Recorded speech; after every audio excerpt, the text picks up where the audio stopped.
Greetings and salutations to our fine podcast audience. That was the creepiest intro you've That was ever a little done. different inflection That than was the you normally creepiest have. intro. I know. I did it on purpose. Everybody else noticed that. Hello, I am Vincent Price, and I say hello to greetings and salutations. What is Jason doing with his voice on this intro? I did that just for that reaction right there. Okay, all That's right. what I was going Wow. for.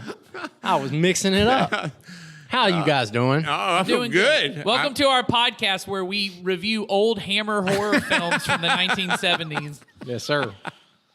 All right. Send us your favorite Hammer horror Soon, film. we're bringing Elvira out. Okay. Oh, man. That's Not here. Nobody knows that reference. No one? No, not really. I'm the last living Elvira person. Not There really. you go, I The guess. knowledge of Elvira I think exists. Elvira is still alive. I think the lady who played Now, Elvira. that's a shocker. Oh, let's look it up. She I'll exists Google in it. my mind only. Oh, man. Stop talking. Yes. This is like the ramblings of an old. Stop talking. I am an old person. Oh my goodness.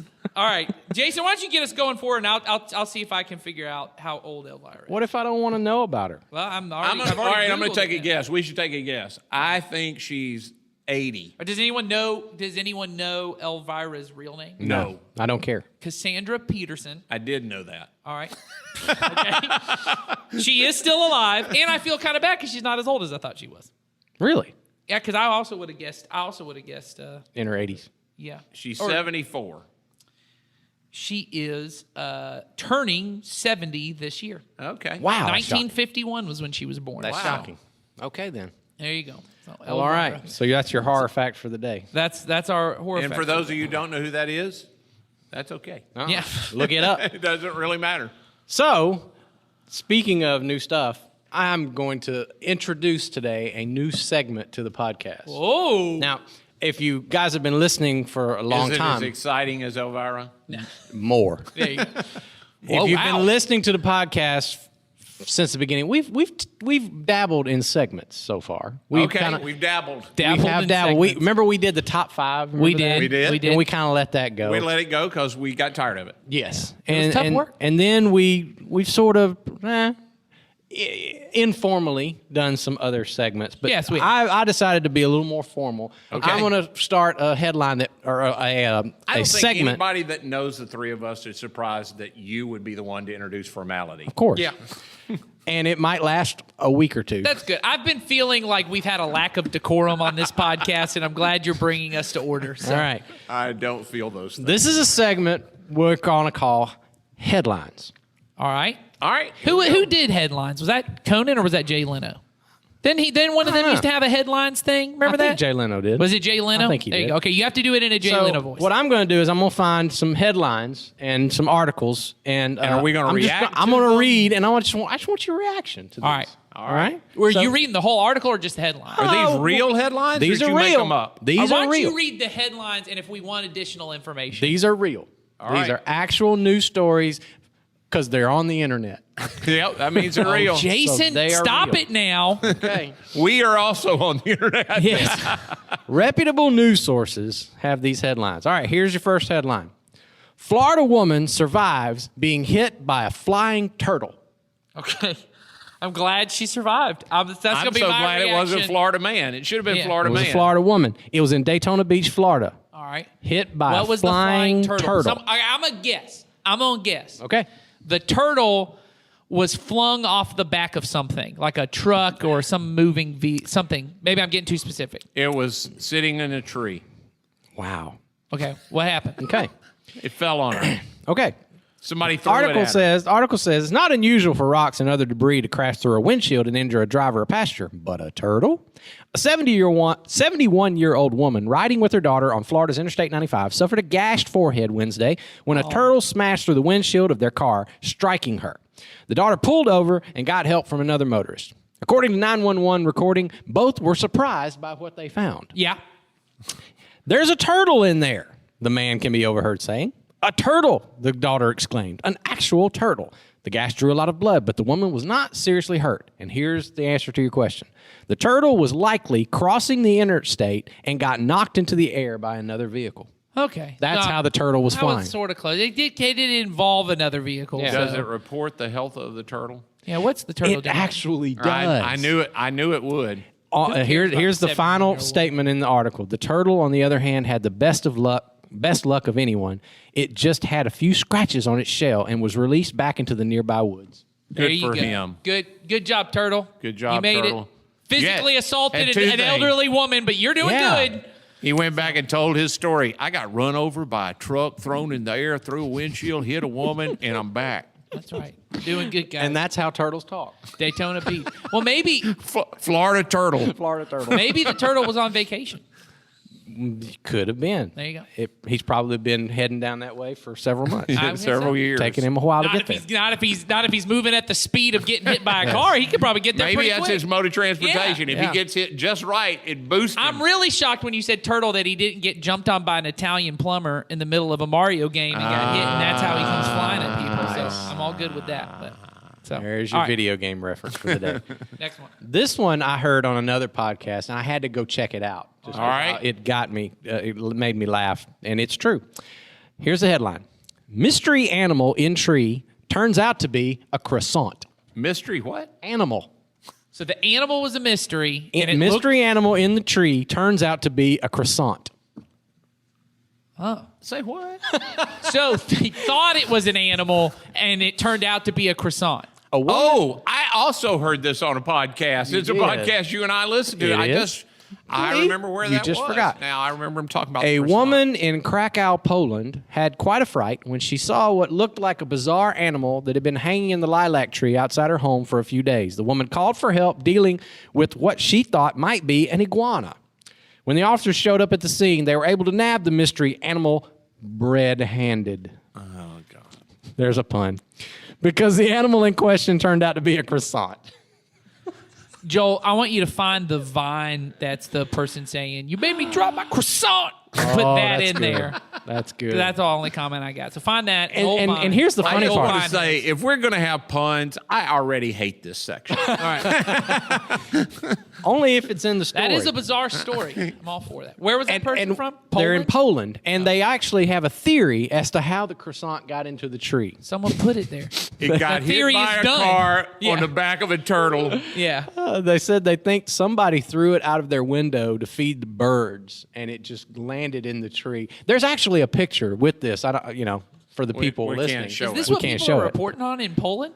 She called much the news in authorities. Poland. She called 911 or whatever they've got This in Poland. feels like also that meme of You know what this actually feels like? It feels like the Facebook page of my neighborhood. yeah. Somebody has left their croissant over in my tree. I would like everyone to pick up their own croissants when you're out walking. And just like the last story we read, they also report on the condition of the croissant. Is it eaten? It says the animal rescue did not mention what happened to the croissant after it was retrieved from the tree. So evidently, that's a question people have. Okay. What did you do with the croissant that you found in the tree? There you go. Hashtag croissants have rights too. They're people too. Croissants are people too. Oh my God. Croissants are people too. Croissants are people too. All right. I've seen a lot in my life. They may be one day. I Okay. never know. There you go. Okay. Now this is one of those stories that I just thought would bring up discussion as to what would you do?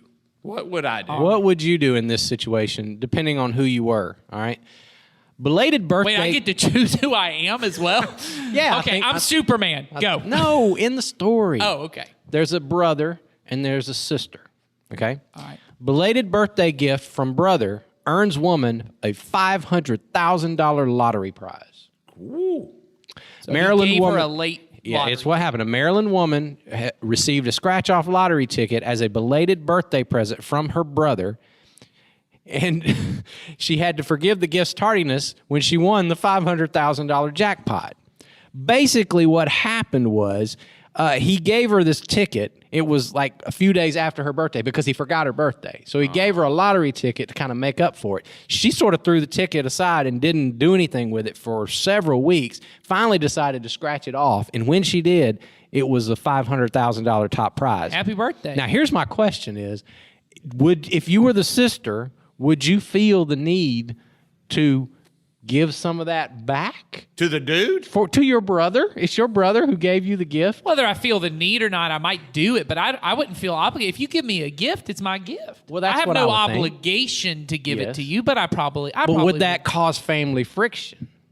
Oh, I'm confident it causes family Probably. friction. Yeah. Probably. The truth is, whether you gave it to me or not, I would say in many a family, if someone comes into $500,000, it Yes. might cause family friction. I So- can tell you families that it would cause friction that you gave me a lottery ticket for a birthday present. Yeah. That in and of itself would have been a problem. Yep. Other families, not so much. And of course, here's a quote from the brother. He says, "If I'd have known it was that, I'd have kept it." Well, of course you would. Of course you would But you have. didn't. You gave it to your sister, and the What sister kind just of compliment or backhanded compliment is that? Is if I knew my gift was worth something, I would not have given it to I you. thought I was giving you $1. Yeah. And it was $500,000. My goal was to give you trash. I was trying to give you garbage 2 days late, and I will say, I don't judge you. I have been. This reminded me. Someone did give me a lottery ticket for a gift one Did time. they? Yes, All right. and one of them I won $50. oh, there you go. Did And you feel obligated to give them I did not. I actually felt. I did kind of feel a little weird when I went back and told them. I was like, "Hey, you know that lottery ticket you gave me? That was a $50 scratch off." And they were like, "Wow!" And I didn't know if that was going to like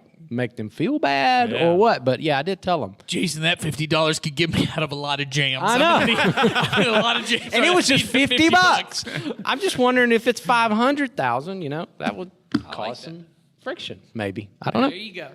Hope they do well. All right, last one. Oh, we got one more. Police respond to report of home intruder. Find robot vacuum. I can imagine that. I have a robot vacuum. This apparently happens more often than you Well, would think. yeah, because it was an alarm that went off, is my guess. Actually, no. In this instance, the lady and her 2-year-old daughter were asleep. Yep. And they were awakened by this banging Yeah, sound. because it bumps into stuff. Yeah. And so she ran into the closet, called the police, told them there was an intruder. They had to break the door down, got into the house, and they found that it was the robot vacuum running around. Yeah. So, I have awakened to my robot vacuum cleaner running. so do you run it at night? I don't have one. Mine not intentionally, but occasionally when the power goes off or something, it will reset. Have you And seen these? so I now have a foolproof way to keep it from doing that. Have you seen these lawn Roombas? I The have. ones that go on your lawn? I don't know I how have. much they are. It literally, because I hate cutting my grass. Yes. I literally thought, even if it was $15,000, I would go out and get a second mortgage on my house. Just get to this get the money grass and get this. That would go in my neighborhood. Everybody needs to control their lawn Roomba. I'm just saying, I was out walking with my little dog, and the lawn Roomba came at my It dog. ate my dog. Your robot lawnmower ate my dog. I hate to break it to you, though, Nathan, but for that price, you could get someone to come cut your grass. I understand, but then I also could be the guy who has the lawn robot. I The think- little robot that goes I out think there. Jason was saying he would come cut your Oh, grass. gotcha. Well, there you go. For that price, yes, I would come in for, whatever you It said would be there. better because I can just imagine with my 4 girls, if I had a little lawn room, but someone would be out there trying to ride on it. There is Yes. no doubt. Yes. I could tell you the ones that would start first. They start riding on the lawn or chasing the lawnmower. They And love it. This is the way it would go with your kids. One of them would go out. The other 3 would go, Papa, she's out riding on the lawn Roomba. Doing that. Yep, All right. that's my life. So, our new segment, headlines. I liked it. Yeah. I used up all my So headlines. if anybody was still watching now, I think maybe that actually killed all our viewers. I'm just saying. We took a good 13 minutes to yeah, do we that. should just put a warning at the beginning of this. If you would like to skip over. Yes. So maybe I won't do that next. Or maybe we picked up a lot of. I'm not Here's saying what that. I'd like to do. I'm gonna give it a few weeks, and I want people to go to the link and give us a comment. in the question link. Go to the question link in the description, and if you liked headlines, I want to know about it. I'm not going to do it next week. I want to hear from you, All and right. then you tell us whether you want more headlines or kill the headline. And if you came here to this video because you really love that turtle and they got away, let us know that. Yes. And let us know other animal-related things that you want us to speak Yes. on. And if you are a person that can't find the comments to get to the thing, you can just email us. That will work. Yeah. Help at And community-christian.net. if you can't find the comments, you might be the 71-year-old lady who got hit in the head by the turtle. Maybe. So they're right there. Or All right. do what people do to me and just walk up as if we're in the middle of a conversation and talk to me about the podcast. And I go, what are we don't talking know what you're about? talking We do a about. podcast? Yes. What turtle are you talking about? No. I hate turtle. I hate turtles. Or I Yeah. think with the turtle, I'm like, man, I don't know what you're talking about. Yes. Okay. Now on to actual questions people care about because they People send them that to they us. did. They did send us questions, and we have one that we're going to do today. I think it's going to give us something to talk about. Our most loyal viewers. Our most Give yeah. them something to talk the ones about. that haven't left after headlines. Uh, So here's the question from a listener. What first caused Lucifer to sin in a perfect place like heaven? And what hope do I have of not sinning in heaven if the angels can do it? well, you know, you had shared that question with us. So this time when you read it, I heard something that I hadn't really listened to before. Okay. There's an implication in there that environment has something to do with you sinning. Yes. Yep. That if I were in a perfect environment, I wouldn't have sinned. But we know for sure that didn't work with what God created, which was a perfect place for humans. And we immediately sinned. Where God was. Yeah. Where God was with them So walking in the garden. in the Garden of Eden, when we're told the human story, this account that gives us our story, that was a perfect existence. And, the humans went off track. I can't say that there has been an environment that has caused me to sin. And there's a lot of I have created environments that are sinful. Yeah. and there's a lot of honestly grace for I'll say for ourselves as parents. This hit me maybe 6-7 months ago. I was just talking with my wife about something, and there's this feeling a lot with you have these kids, and you have this. There's a spider right on and it's a pretty good sized spider right there on my. Oh, he's a leaping spider. Well, what you can't notice while you're looking at the spider is there's like a convention of school buses out our front door. What's happening? parking lot. They're swapping kids between the school buses.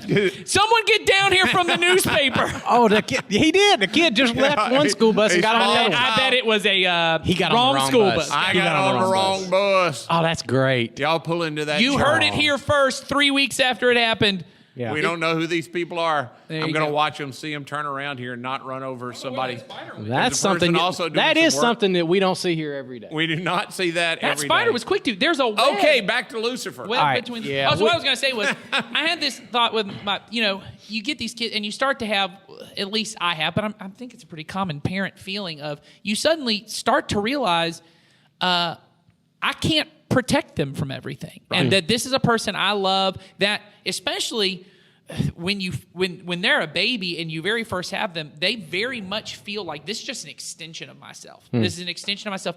And no matter what I do, I can't protect them from being hurt or causing hurt to other people. And you have this feeling, my wife and I do, well, you just got to love them. No matter what, you just flood their heart with love and it'll all be fine.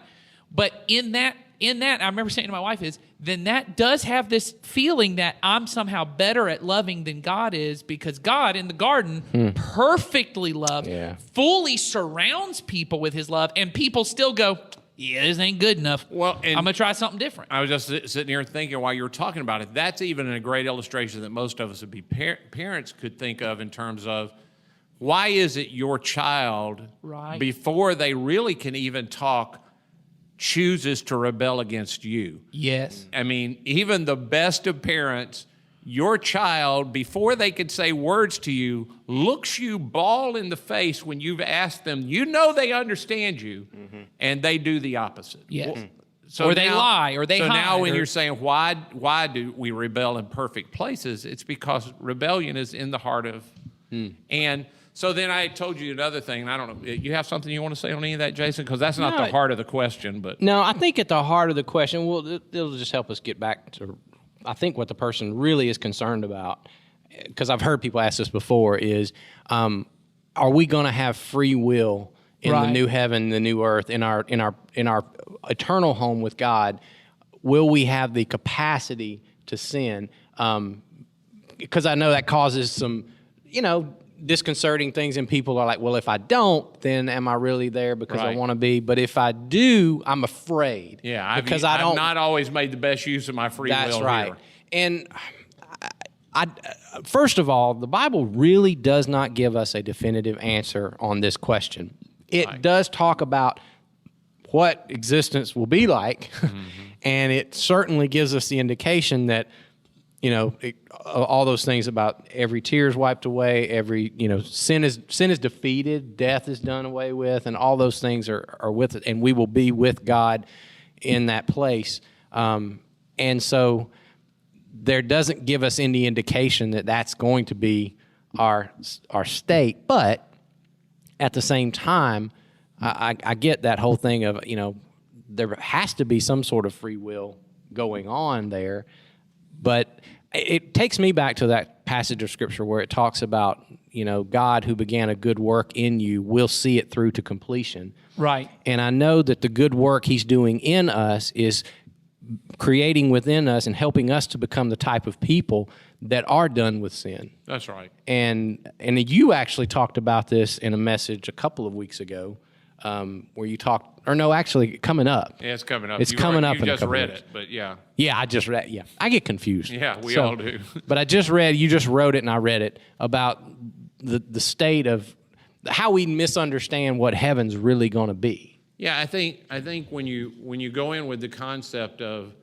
that heaven, or that God's goal is to take us sinful people and get us to finally say yes to him, and that's all he really needs. Once he says yes, then when we die, even if we are the most sin-filled and desire to sin person, he has to put us in heaven. Mm-hmm. And our idea is heaven's this place that everybody will want to be. But that's not really the idea that the Bible gives. Heaven's a certain kind of community. Yes. It's a community that is filled with praise for God, and that people who willingly, when God gives them a crown on their head and says, good job, they go, oh, this doesn't belong to me, this belongs to you. Because they realize it's a place where God is worshiped, and they have conditioned themselves to be there. And so we've quoted Dallas saying this before. Dallas always would say, God's going to let everyone in heaven who can possibly stand it. Yes. And the truth is, some of us, we like sinning. Mm-hmm.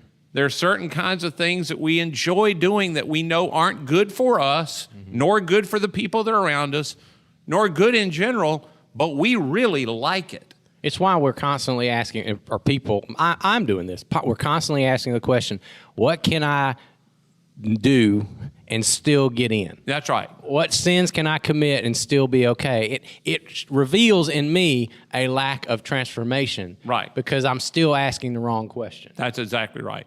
The question is, what's the kind of person that I'm supposed to be? In fact, one of the fruit of the Spirit is, that eventually I'm going to be self-controlled, which means this will that I have, I won't need the law of God. Against those kind of things, there is no law. Yep. I won't need the law of God.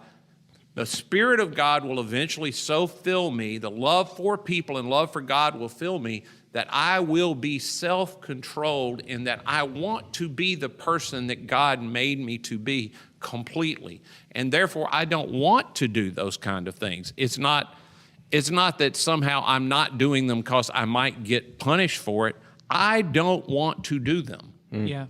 Yes. Well, and I think it's important, and I know you go through this a little bit in your sermon, but it's once again why it's important to understand that the Bible is not giving us categories or rules necessarily even to follow. It's giving us a story. It's giving us a template of really everything since the creation of the world has been about God wanting to be with his people and forming a people that could stand being with God.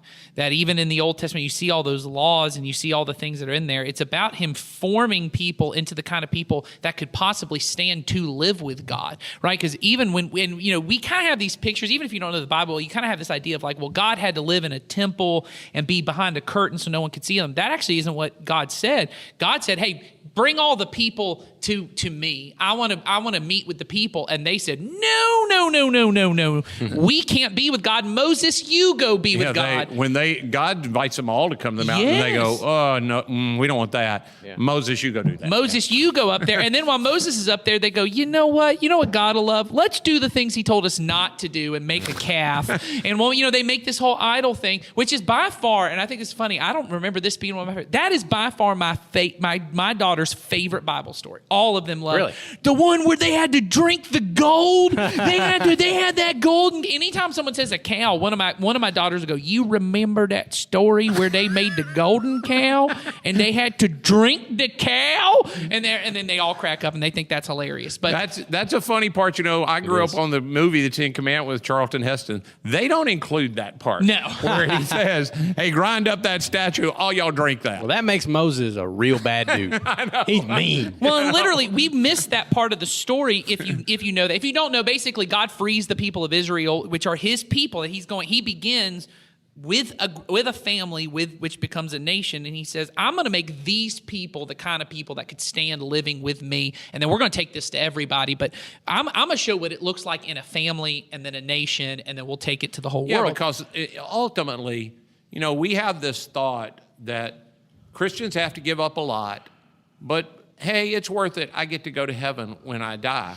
And the truth is, there are things that I say no to, but eventually, the teachings of Jesus are just so good that when I begin to do them, I go, "Oh, I didn't want this, but I was wrong not to want it. Right. This is a better way." Yeah. It's a better way. I feel better about myself and about the world. It's better. I used to walk around and say to people, if I found out that we were all predestined and I was going to go to heaven no matter what, there are some people I was going to kill.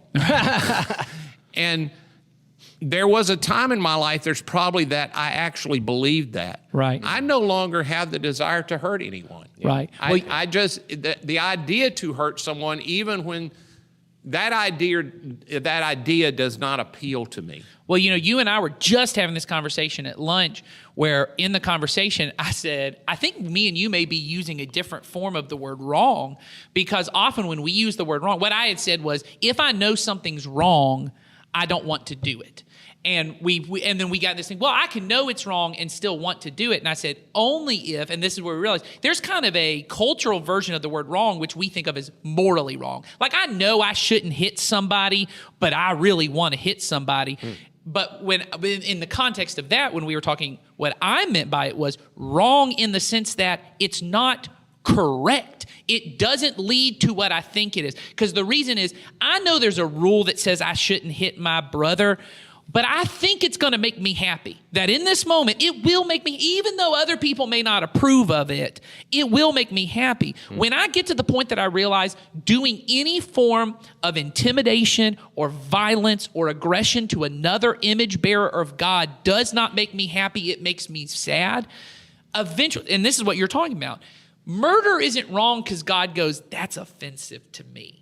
I don't like the way that feels when you do that. God says it's wrong because it ain't going to lead you to flourishing. And not only do you kill a person, you destroy a little bit of yourself. And there's a lot of studies that show that. Yes. Even when it's lawful taking of life, a little bit of a person gets reduced. And it's why soldiers struggle. Yes. It's why Jesus says your ability in your mind to call someone a demeaning term like idiot is the same as murder, because it is wrong. It is not leading you to human flourishing. You think it is good because I'm just venting steam, and everyone's got to let their steam out. Everyone's got to say that. What Jesus is saying is the leap of logic or the leap in your mind that you have to take to demean an image bearer of God enough to call them less than human, which is what you're doing when you're calling someone a name. You're saying, this is what you are. You're not an image bearer of God. You're an idiot.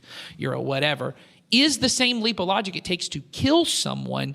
The difference is it's just not culturally acceptable for you to kill someone. But in American history, it's not been that long. I was just having this conversation with somebody. Watch any Western movie. It was culturally acceptable that if I was the big guy in town, I could murder someone I had a disagreement with, sit down at the bar with other people and order a drink, and everyone's kind of like, well, that's just Tony. You don't cross Tony, right? Or for really small offenses. I mean, tiny offenses. Yes. Yeah. And we know that this used to exist. So Jesus is saying, I'm trying to make you the kind of person that the way you feel about murder is also the way you would feel at cursing at someone who cuts you off in traffic, because you see everyone the way God sees them and you're able to move that way. That's a person who's comfortable in heaven. So I think back on this question, I think that's the kind of thing, if we have to begin to think about heaven in, again, what I would say in real adult ways. Yes. Of, it's not just this cartoon pleasure place where everything you want ever takes place. And even though I don't want to be with God, I certainly don't want to miss out on the pleasure factory. Yeah. Right. So I'll do that. And how could anybody, the environment must have, what hope do I have if angels, well, the other part of that I'd want to break down for the person that I think culturally we don't get is angels aren't dead humans. Right. We aren't the same. Species may not be the right word. We're not the same kind of creature. We're not the same kind of creature. So, honestly, the amount that the Bible, that Jesus, that the apostles tell us about angels and the spirit world, there is some talk there. It's sketchy at best. It is looking at something we hear about, and you see it very sketchy. Yeah. And most of the pictures or stories you have in your head about Satan or Lucifer or all these different things, I bet if you go and look, most of them are not stories that are directly from the Bible. They're either maybe a small verse that somebody has built things around. There's not a lot of chunks of text that go, and here's what happened before the creation of the world with Satan and all that. Right. That's right. It's very limited. Kind of referential, but it's not. They refer to things, but they don't explain it. It's almost like you don't really need this information. Yes. This did take place, but it's not important for you to understand that. I want to refer to it. Yes. And that's why some of the verses we read, people get hung up on. They don't make a lot of sense to us. Is there a spirit world where these other creatures that are different than us, who serve in the presence of God, that's what they were made for, and some of them rebelled, and they rebel like we rebel, I guess. I don't really know what their mission was other than to serve God, and Right. I don't know what they were made for. I don't know all of that. Those answers that I can find are not given to us. That's right. So to equate what he did, Right. or she, I don't know. Yeah. I don't know Who if they knows? have what that is. With us is not an equal. It's not an equal equation. Yeah. But I think the thing you said, and I think this is huge, what we've been talking about of heaven is, one person, I think it's John Ortberg who says it like this: that God's goal is not to get all of us from down here up there. It's to get up there down into here. Mm-hmm. That God's not trying to get me to heaven; He's trying to get heaven into me. Yep. That He's trying to get me to be the kind of person. And I had an experience just today, just praying with God today. This morning, I went in and prayed this morning. I just had this experience where I was overwhelmed by. I think I have an even greater appreciation of grace when I remember it's more than just the forgiveness of my sins. Mm-hmm. Yes. That my whole life I grew up knowing Jesus died so that, and this is the way it was, whether it was taught to me or I just picked it up, the way it was to me was Jesus died so that when I die, I get to go to heaven.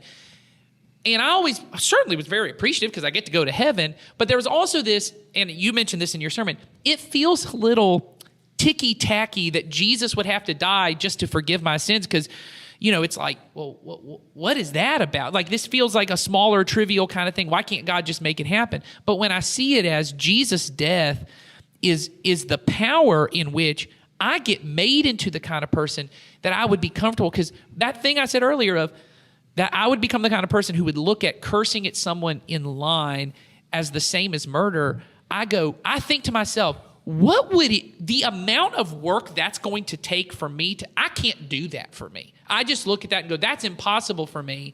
But then I go, maybe it would take the death of the Son of God and His power living in me, His resurrection power living in me. I can see that. It's overwhelming to me at times to think that God would make that available to me, because I'm not saying I'm there, but there are times where I do experience that kingdom life, and more and more than ever before in my life, and I'm hoping more and more as I get older, that it is such a gift. It is such a gift that, as they would say, as the writers of the Bible would say, we get this foretaste of what the kingdom will be like forever. There are these moments where I go, I do genuinely, people who have hurt me, I feel bad for them. I'm no longer even that mad I'm mad about what they did, because no one should treat someone that way, but I'm no longer holding this anger and venom towards them that I once did. I look at them and go, I feel bad that they don't know the damage they're doing to themselves when they try to damage me. Well, Jason, I know you and I have both taught these messages. I'm sure Nathan has referred to it as well. I just can think of specific messages you and I have taught on the need to forgive people.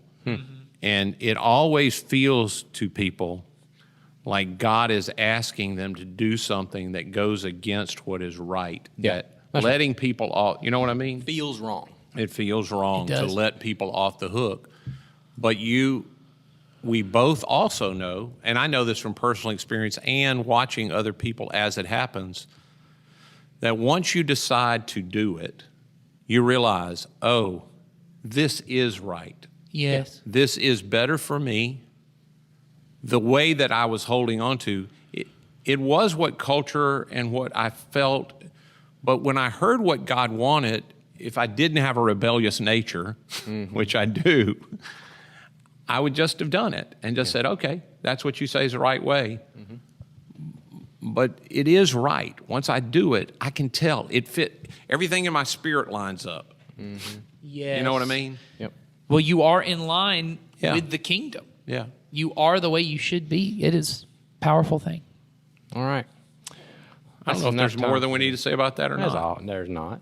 There's not. I would, Okay. finally, as I always try to do, wrap back up to try to speak to the questioner, whoever Yes. asked that.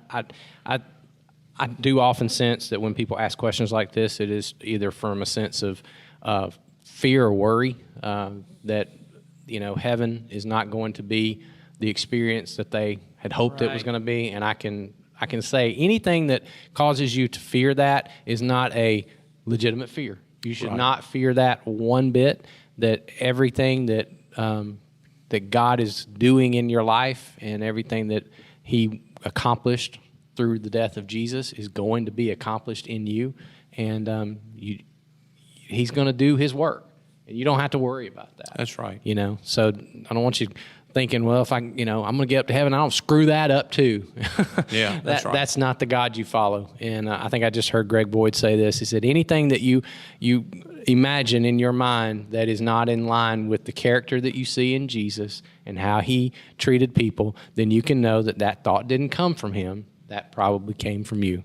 So any of those kinds of thoughts and worries, I would say, don't come from the Father. So I think that's absolutely right. I think our work with all that stuff in heaven is for me to consciously be cooperating with the Spirit to become the kind of person that wants what God wants. Jesus makes clear, God only wants good for me. Yep. And if I can just say, hey, I want what God wants. I want that.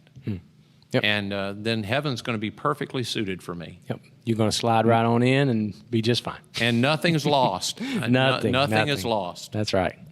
All right. That's it for us. We will see y'all next Bye. week.